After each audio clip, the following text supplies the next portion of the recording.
बड़ा तेज सर में दर्द हो रहा है और मेरा सर फटा जा रहा है। बहुत तेज सर में दर्द हो रहा है। किसी आवाज आ रही है, क्या हो गया भाई? यहाँ क्या हो रहा है? ऐसे ले जाओ, मैं पागल हो जाऊंगा भाई। मुझे ये काम कराते हैं, सब मुझे मार देंगे यहाँ पर।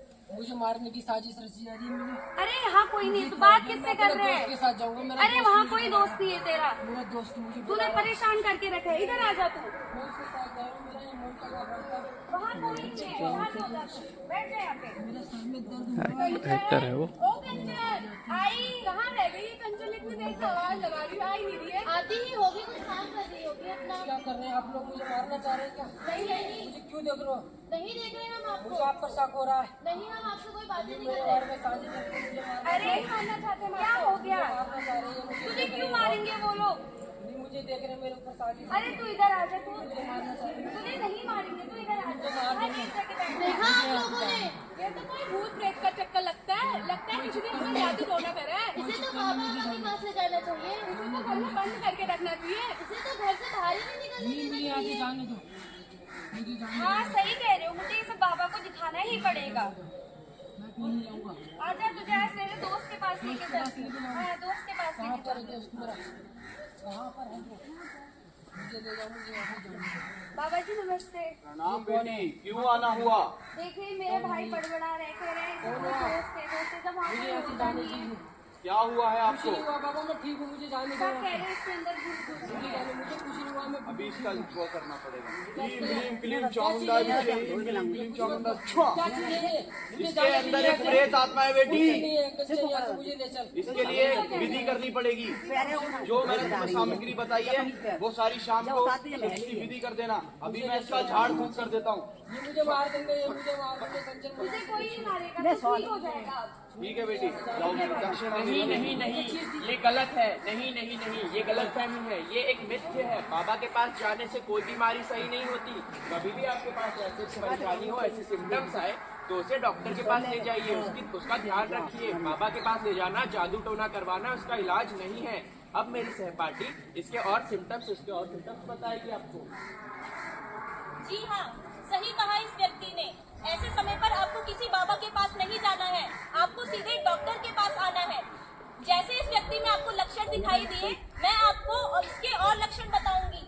जैसा कि आप देख सकते हैं यहाँ स्किज़ोफ्रेनिया के सकारात्मक लक्षण। इसमें सबसे पहला लक्षण है डेल्यूजन। डेल्यूजन यानी कि उस इंसान को ऐसा लगेगा कि कोई उसे हानि पहुंचाना चाहता है। दूसरा इसका मुख्य लक्षण है हेलुसिनेशन। उस व्यक्ति को ऐसा लगेगा कि उसे तरह तरह की चीजें या तो दिखाई दे रही है या तो सुनाई दे रही है। तीसरा इसका मुख्य लक्षण है एब्नॉर्मल मोटर बिहेवियर। वो ऐसी हरकतें करने लगेगा जो एक सामान्य व्यक्ति नहीं करता है। फिर इसके बाद आता है डिसऑर्गेनाइज थिंकिंग, जिसे हम हिंदी में अव्यवस्थित सोच कहते हैं, जो एक सामान्य व्यक्ति ऐसे लक्षण नहीं दिखाता है। फिर इसके बाद इसके लक्षण आते हैं एनोडोनिया, जिसमें वह व्यक्ति, इसको हम इंग्लिश में लैक ऑफ इंटरेस्ट भी कहते हैं, जिसमें वो व्यक्ति कोई भी कामकाज नहीं करेगा। इसके बाद आता है असामाजिकता, जिसको हम इंग्लिश में सोशल स्टिग्मा भी कहते हैं। फिर इसके बाद आता है एलोजिया। एलोजिया को हम लैक ऑफ कम्युनिकेशन या लैक ऑफ स्पीच भी कह सकते हैं, जिसमें वो व्यक्ति एकदम कुछ भी नहीं बोलेगा, वह म्यूट हो जाएगा। फिर इसके बाद आता है एवोल्यूशन। एवोल्यूशन यानी कि वो व्यक्ति कोई भी लक्ष्य प्राप्त नहीं कर पाएगा। अगर वो सोचेगा कि मैं ये काम इस समय तक करना चाहता हूँ, तो वो वह काम उस सीमित समय तक नहीं कर पाएगा। इसके बाद इसके लक्षण आते हैं मेमोरी इशू। मेमोरी इशू यानी कि वह अपनी याददाश्त खो देगा, वह चीजें समझ नहीं पाएगा, वो चीजों को रखे रखे भूल जाएगा। वह ये नहीं समझ पाएगा कि वो कौन सी जगह पर है, कौन से इंसान से मिल रहा है और अभी वो क्या कर रहा है। इसके बाद अटेंशन प्रॉब्लम। अटेंशन प्रॉब्लम यानी कि वह अपना ध्यान एक जगह पर केंद्रित नहीं कर पाएगा। इसके बाद इसका अंत लक्षण है decision making difficulty. Decision making difficulty यानी कि वह कोई भी काम ठीक तरीके से नहीं कर पाएगा और वो अपना ध्यान एक जगह पे केंद्रित नहीं कर पाएगा। अब इसके आगे मेरे सहपाठी आपको इसके मिथक व इसकी वास्तविकता समझाएंगे। अब मैं आपको इससे जुड़े मिथक बताऊं। सबसे पहला मिथ है स्किज़ोफ्रेनिया का मतलब दोहरा व्यक्तित्व है। दूसरा है स्किज़ोफ्रेनिया का मरीज खतरनाक व हिंसक होता है। तीसरा है स्किज़ोफ्रेनिया का इलाज संभव नहीं है। चौथा है यह कमजोर मानसिकता वाले लोगों को होता है। तो आइए, आपने मिथ्य तो जान लिए, अब बारी है वास्तविकता जानने की। यह मानसिक विकार है, दोहरा व्यक्तित्व अलग है। अधिकतर मरीज हिंसक नहीं होते, वे खुद शिकार बन सकते हैं। सही दवाओं और थेरेपी से इसे नियंत्रित किया जा सकता है। ऐसा नहीं है कि मानसिक बीमारी बेवजह हो जाती है। दिमाग के रसायनों के असंतुलन के कारण ये बीमारी हो सकती है।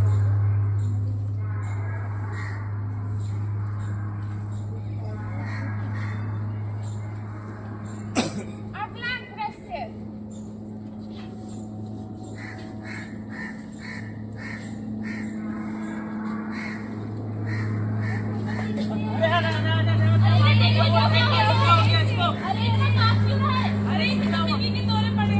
चमड़े का जूता ही सुखाना पड़ेगा। चमड़े का जूता सुखाओ,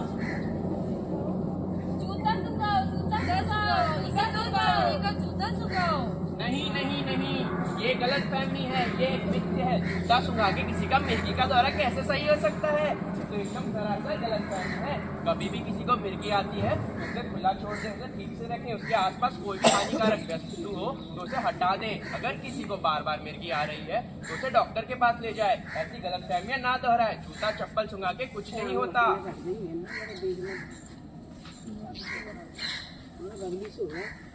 अब मैं आपको इससे थोड़ी और मिथ बताऊंगा। मिर्गी एक मानसिक बीमारी है। यह डिसऑर्डर सिर्फ बच्चों में होता है। मिर्गी का दौरा पड़ने पर उसे रोकना चाहिए। दूषित पानी या भोजन से यह पागलपन है। अब तो आइए, अब हम बात करते हैं वास्तविकता के बारे में। दौरे के दौरान मस्तिष्क में असामान्य गतिविधि से व्यक्ति का वास्तविकता से संबंध टूट सकता है। दौरे के दौरान व्यक्ति को भ्रम हो सकता है। व्यक्ति अपनी स्थिति को सही से पहचान नहीं पाता। सीजर को नियंत्रित करने के लिए दवाइयाँ मददगार होती है।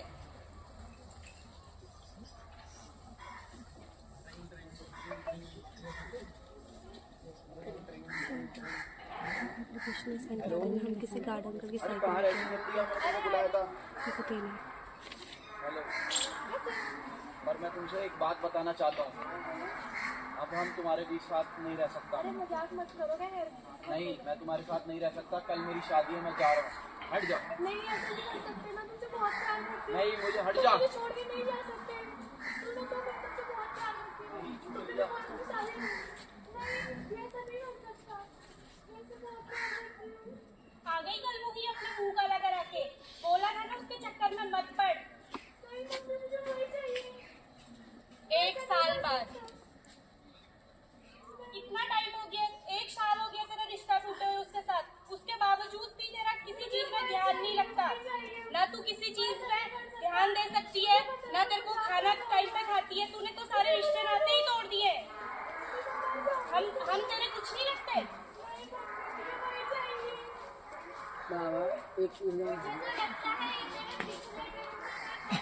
अगर तू मेरे दोस्त ना होते तो मैं तुझे बोलती भी नहीं। मैं नहीं रह सकती उसके बिना। मैं मर जाती हूँ। देखा आप सभी ने लापरवाही का नतीजा। किसी के साथ अगर परेशान है कोई तो आप उसे अगर छोड़ दें तो ऐसी स्थितियां दोबारा बन सकती है। अगर कोई परेशान है तो उसका इलाज करवाइए, उसका ध्यान रखिए, उसके परिवार में उसे समझाइए बुझाइए। पर किसी को अकेला छोड़ देना या उसे ये बोलना कि वो पिछले तो उसका कर्मों का इलाज है, कर्मों का फल है, तो ये सही नहीं है। अगर कोई परेशान है तो उसे अस्पताल ले जाइए, उसका ध्यान रखिए, उसको काउंसलिंग दीजिए, उसको थेरेपी दीजिए। पर कभी भी उसको अकेला मत छोड़िए या फिर उसे किसी और चीज पे ना टालिए कि उसका कर्म का फल है या पुनर्जन्म है या कोई और चीज है। ये एक मिथ्य है, वास्तविकता अलग है। पर मैं आपको इससे जुड़ी और मिथ्य और सिम्टम्स बताएंगी मेरी सहपाठियाँ। जैसा कि आपने देखा कि हमारे डिप्रेशन के साइन एंड सिम्टम्स क्या होते हैं, यानी कि इसके लक्षण क्या होते हैं। तो आइए हम देखते हैं और साइन एंड सिम्टम्स यानी कि लक्षण क्या होते हैं। सडन मूड स्विंग्स, मतलब कि जो पेशेंट है उसके जो मूड होता है वो कभी हैप्पी होता है, कभी वो कंफ्यूजन में होता है, मतलब कुछ ना कुछ सोचता रहता है या फिर कभी थोड़ा बहुत हंस भी लेता है। फिर आता है पुअर डिसीजन मेकिंग, मतलब कि जो वो कोई भी अपने लिए डिसीजन है वो प्रॉपर तरीके से नहीं ले पाता है। फिर आता है lack of interest in activity, जैसे कि आपने देखा ही था कि वो उसका किसी भी चीज में मन नहीं लग रहा था, कोई भी काम में उसका मन नहीं लग रहा था, तो lack of interest in activity आता है। फिर आता है कॉन्फ्लिक्ट विद लव्ड वंस, मतलब कि उसके घर में किसी से नहीं, वो अपने घर में किसी से ना सही से बात कर पाता है, ना किसी से मिलजुल के रह पाता है, वो बिल्कुल ही अलग हो जाता है। और सिम्टम्स आते हैं, जैसे कि हो गया लो एनर्जी। लो एनर्जी का मतलब होता है कि उसके अंदर क्षमता ही नहीं होती है कोई भी काम करने की, वो क्योंकि अलग रहने लग जाता है सब लोगों से, और वो बिल्कुल ही अलग हो जाता है, जिसकी वजह से वो किसी भी चीज़ में ना उसका मन लग पाता है, ना ही वो कोई भी काम करने के लिए, वो खाना पीना सब कुछ छोड़ देता है, जिसकी वजह से उसकी जो एनर्जी होती है वो भी लो हो जाती है। अब इसके आगे का मेरे सहपाठी बताएंगे। अब मैं आपको इससे जुड़ी और मेथड बताऊंगा। डिप्रेशन सिर्फ एक उदासी है। डिप्रेशन कमजोरी की निशानी है, इसे खुद ठीक किया जा सकता है, केवल बुरे जीवन अनुभवों से होता है डिप्रेशन। तो आइए अब बात करते हैं इसकी वास्तविकता के बारे में। डिप्रेशन केवल एक उदासी नहीं है, यह एक गंभीर मानसिक स्थिति है। डिप्रेशन कमजोरी नहीं बल्कि एक मानसिक स्वास्थ्य समस्या है। डिप्रेशन कोई ऐसी चीज नहीं है जिसे इच्छा शक्ति से ठीक किया जा सके। डिप्रेशन कई कारणों से हो सकता है, जैसे जैविक, मानसिक और पर्यावरणिक कारक। हमारा मानना यह है कि दवाइयाँ से तो व्यक्ति ठीक हो सकता है, लेकिन सबसे बड़ी बात है कि परिवार का साथ होना बहुत जरूरी है। चाहे वो मानसिक बीमारी हो, चाहे वो शारीरिक बीमारी हो, लेकिन परिवार का साथ होना बहुत जरूरी है।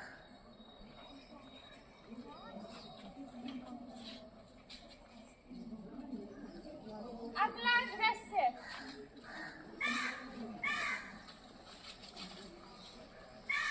इमरान बेटा खाना खा ले, जल्दी आ जा।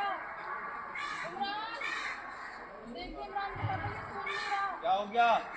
ये खाना खाने नहीं आ रहा। इमरान, बातें बेटा इमरान, जल्दी आओ नीचे खाना खाने। मैं नहीं आऊंगा, मैं नहीं खाऊंगा खाना। आ रहा है तू नहीं आ रहा है, मैं ऊपर आऊँ तुम्हारे साथ खाना खाऊंगा मैं। तो किसके साथ खाएगा? मोदी के साथ मीटिंग है मेरी आज, वहीं बैठ के खाना खाऊंगा मैं।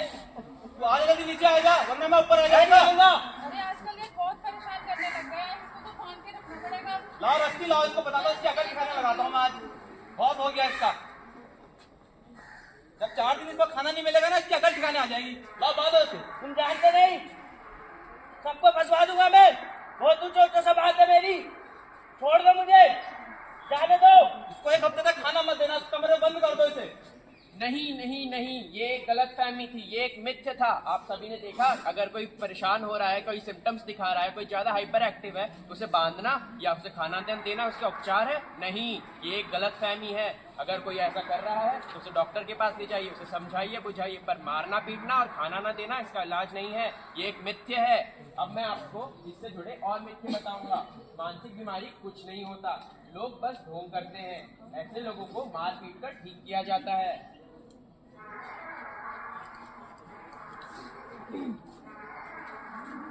मिथ्य तो आपने जान लिए, अब बात करते हैं वास्तविकता के बारे में। मेनिया में व्यक्ति का मूड यानी कि मन उसका उत्तेजित हो जाता है। मेनिया में व्यक्ति की सोच असंगठित हो जाती है। मेनिया के दौरान निर्णय क्षमता कम हो जाती है। मेनिया का उपचार दवाओं से संभव है।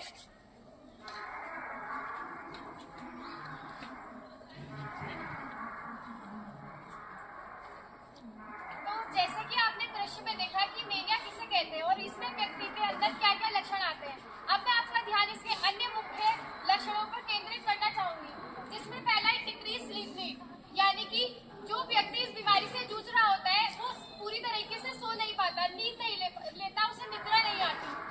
नेक्स्ट है हाई सेक्सुअल ड्राइव, जो उसकी यौन ड्राइव होती है, जो क्षमता होती है वो कम हो जाती है।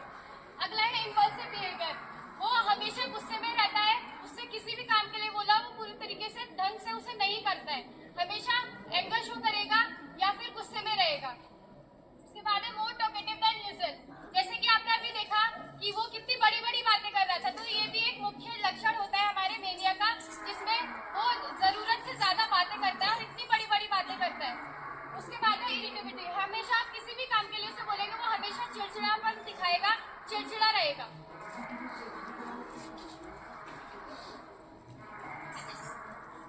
अगला दृश्य। अरे यार, जब से मैं जंग से लौटी हूँ तब से मैं ना सही से खाना खा पा रही हूँ, मैं ना सही से नींद ले पा रही हूँ। जब भी आंखें बंद करती हूँ तो वही गोलियों की आवाज और खून खराबा मुझे सुनाई देता है। मुझे लगता है मुझे किसी साइकेट्रिक के पास जाना पड़ेगा और कुछ दवाइयाँ और कुछ थेरेपीज देनी पड़ेंगी। अरे बहन, तुम ये क्या कह रही हो? अगर तुम साइकेट्रिस्ट के पास चले गई और तुमने वहाँ से दवाइयाँ खा ली तो तुम पागल हो जाओगी। अरे नहीं यार, तो मुझे थेरेपी की जरूरत है। मैं ना सही से सो पा रही हूँ, मैं ना सही से खाना खा पा रही हूँ। अरे बहन, तुम ये क्यों नहीं समझ रही हो? साइकियाट्रिस्ट के पास तो पागल लोग जाते हैं, और मैंने सुना है जो साइकियाट्रिस्ट के पास जाता है वो कभी वापस नहीं आ पाता। तो देखा आप सभी ने कैसे लोग गलत विचार एक दूसरे के मन में डालते हैं। किसी साइकियाट्रिस्ट के पास जाने से कोई पागल नहीं हो जाता। किसी साइकियाट्रिस्ट के पास जाने से, उसकी दवाई खाने से, कोई मेंटल इंस्टीट्यूट में जाने से कोई पागल नहीं कहलाता। वो दवाइयाँ देते हैं, उसका उपचार करने के लिए होता है। ऐसे तो कोई भी आपको बोलेगा कि आप पागल हो और साइकियाट्रिस्ट के पास जा रहे हो, नहीं। पागल जैसे शब्द किसी को इस्तेमाल नहीं करने होते हैं। किसी को पागल बोलना गलत बात है। उसको प्रॉपर केयर देना, प्रॉपर काउंसलिंग देना ही सही इलाज है इसका। अब मैं आपको इससे जुड़े और नुस्खे बताऊंगा। अभी तो ठीक है। मानसिक बीमारियों का कोई इलाज नहीं होता। मानसिक बीमारी वाले लोग खतरनाक होते हैं। मानसिक बीमारी पर बात करना और उसे और बढ़ा देता है। तो आइए अब बात करते हैं फिर से वास्तविकता के बारे में। मानसिक बीमारी किसी की मानसिक कमजोरी से नहीं जुड़ी होती। मानसिक बीमारियों का इलाज संभव है, जैसे कि थेरेपी, दवाइयाँ और सामाजिक संरक्षण। यह एक भ्रांति है। ज्यादातर मानसिक बीमारी वाले लोग किसी के लिए खतरा नहीं होते। हम बड़ी आसानी से बोल देते हैं कि ये तो पागल है, लेकिन हम अंदाजा भी नहीं लगा सकते कि हम आसानी से बोल देते हैं कि वो पागल है, लेकिन हम अंदाजा नहीं लगा सकते कि वो किस मानसिक परिस्थिति से जूझ रहा है। तो सबसे पहले एक अच्छे इंसान होने के नाते, एक जागरूक नागरिक होने के नाते हमें उसे समझना होगा और उसका साथ देना होगा।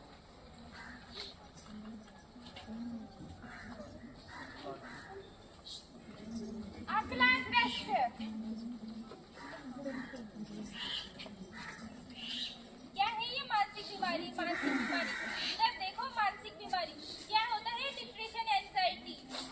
सर पेरेंट्स बोलते हैं मेरा बच्चा डिप्रेशन में है, पढ़ता नहीं है, खेलने नहीं जाता, घर में ही रहता है, किसी से बात नहीं करता। अरे बहन, मैं भी बहुत दिनों से सुन रही हूँ मानसिक बीमारी के बारे में। ये तो कमजोर दिमाग वालों को होती है, मुझ जैसे ताकतवर इंसान को नहीं। अरे नहीं बहन, तुम तो गलत कह रही हो।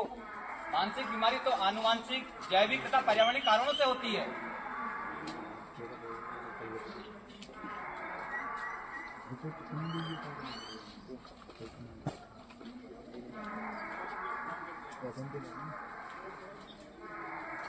जैसा कि आप लोग देख सकते हैं, एक साइड ये इंसान ये अपने परिवार से जुड़ गया। हमारा परिवार जो हमारे जिंदगी में एक मुख्य भूमिका निभाता है। जैसे आप देख रहे हैं, परिवार से दूर रहेंगे वो इंसान उतना ही दुखी होता है। और इस साइड देखिए, जैसे ही परिवार के साथ है उतना ही सुखी परिवार होगा। आजकल मानसिक बीमारी का मुख्य कारण यही है कि सब अपने जीवन में बहुत व्यस्त हैं, जिससे वो अपने परिवार पे ध्यान नहीं दे पाते। तो इसीलिए हमें हमेशा अपने परिवार पे ध्यान देना है, उनके साथ रहना है, चाहे बुरा वक्त हो चाहे अच्छा वक्त हो, ताकि उनकी मानसिक स्थिति पे कोई प्रभाव न पड़े।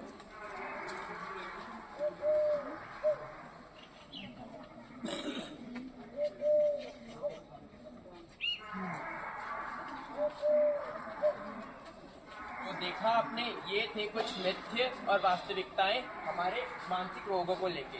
आज हमने बहुत चीजें सीखी और समझी हैं। ठीक है, आज हम यहाँ पे मेंटल हॉस्पिटल में यहाँ पे कितने मरीज हर बार आते हैं और हमेशा ठीक होके जाते हैं। इसीलिए हमारा उद्देश्य था कि ऐसी गलतफहमियों को ना बढ़ावा दें और वास्तविकता को बढ़ावा दें। तो आज हम सारे बच्चे द्रोणी कॉलेज के मिलकर शपथ लेना चाहेंगे आप सभी के सामने कि आप भी इन चीज़ों को फॉलो करें। तो आज हम सारे बच्चे अब शपथ लेंगे। मैं शपथ लेता हूँ कि आगे कभी ऐसी गलतफहमियों को बढ़ावा नहीं दूंगा, बल्कि वास्तविकता को बढ़ावा दूंगा और मेरे आसपास कभी भी कुछ ऐसी गलतफहमियां पले तो उन्हें जागरूक करूंगा। धन्यवाद।